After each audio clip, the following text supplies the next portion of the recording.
ಪರಸ್ತ್ರೀ ಜೊತೆ ಸ್ನೇಹಕ್ಕಾಗಿ ಯುವಕನಿಗೆ ಚಾಕುವನ್ನ ಇರಿಯಲಾಗಿದೆ. ಮದುವೆಯಾಗಿದ್ದಂತಹ ಮಹಿಳೆ ಜೊತೆ ಸ್ನೇಹ ಬೆಳೆಸಿದ್ದಕ್ಕಾಗಿ ಆಕೆಯ ಪತಿ ಹಾಗೂ ಸಹೋದರ ಸೇರ್ಕೊಂಡು ಚಾಕು ಇರಿದಿದ್ದಾರೆ. ಅದರ ಡೀಟೇಲ್ಸ್ ಇಲ್ಲಿದೆ.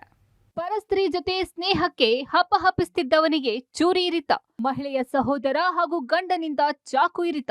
ಪರಸ್ತ್ರೀಯೊಂದಿಗೆ ಸ್ನೇಹ ಬೆಳೆಸಿದ ಯುವಕನಿಗೆ ಆಕೆಯ ಸಹೋದರ ಹಾಗೂ ಪತಿ ಸೇರಿ ಚಾಕು ಇರಿದಿರುವ ಘಟನೆ ಬ್ಯಾಟರಾಯನಪುರ ಠಾಣಾ ವ್ಯಾಪ್ತಿಯ ಪಂತರಪಾಳ್ಯದಲ್ಲಿ ನಡೆದಿದೆ. ಆಗಸ್ಟ್ 19ರಂದು ರಾತ್ರಿ ಈ ಘಟನೆ ನಡೆದಿದ್ದು, ಹೊಸಗುಡ್ಡದಹಳ್ಳಿ ನಿವಾಸಿಯಾಗಿರುವ 25 ವರ್ಷದ ಕಾರ್ತಿಕ್ ಚಾಕು ಇರಿತಕ್ಕೆ ಒಳಗಾದ ಯುವಕ. ಆರೋಪಿಗಳಾದ ವಿನೋದ್, ಸತೀಶ್ ಹಾಗೂ ಸೂರ್ಯ ಕೃತ್ಯದ ಬಳಿಕ ಪರಾರಿಯಾಗಿದ್ದು, ಪೊಲೀಸರು ಹುಡುಕಾಟ ನಡೆಸಿದ್ದಾರೆ.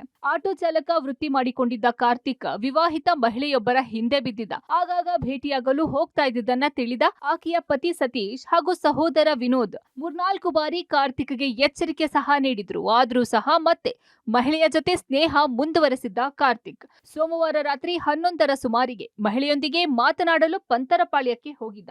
ಈ ವೇಳೆ ಬಂದಿದ್ದ ವಿನೋದ್, ಸತೀಶ್ ಹಾಗೂ ಆತನ ಸ್ನೇಹಿತ ಸೂರ್ಯ ಸೇರಿಕೊಂಡು ಕಾರ್ತಿಕ್ ತಲೆ ಮತ್ತು ಹೊಟ್ಟೆಗೆ ಚಾಕು ಇರಿದಿದ್ದಾರೆ.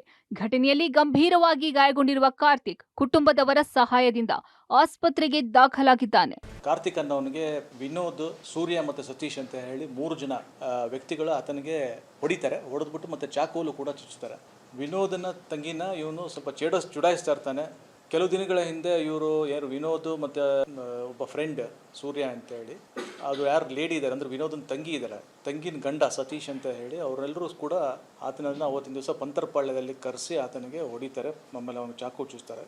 ತದನಂತರ ನಾವು ಇದೊಂದು ಅಟೆಂಪ್ಟ್ ಮರ್ಡರ್ ಕೇಸ್ ರಿಜಿಸ್ಟರ್ ಮಾಡಿಕೊಂಡು ಇದರಲ್ಲಿ ಆರೋಪಿಗಳನ್ನ ನಾವು ಹುಡುಕ್ತಾ ಇದೀವಿ. ಈಗ ಕಾರ್ತಿಕ್ ಸಹೋದರ ನೀಡಿರುವ ದೂರಿನ ಅನ್ವಯ ಘಟನೆ ಸಂಬಂಧ ಬ್ಯಾಟರಾಯನಪುರ ಪೊಲೀಸ್ ಠಾಣೆಯಲ್ಲಿ ಪ್ರಕರಣ ದಾಖಲಾಗಿದ್ದು, ಆರೋಪಿಗಳಿಗಾಗಿ ಹುಡುಕಾಟ ನಡೆಸಲಾಗುತ್ತಿದೆ. Narasimhamurthy, crime bureau, public TV, Bengaluru.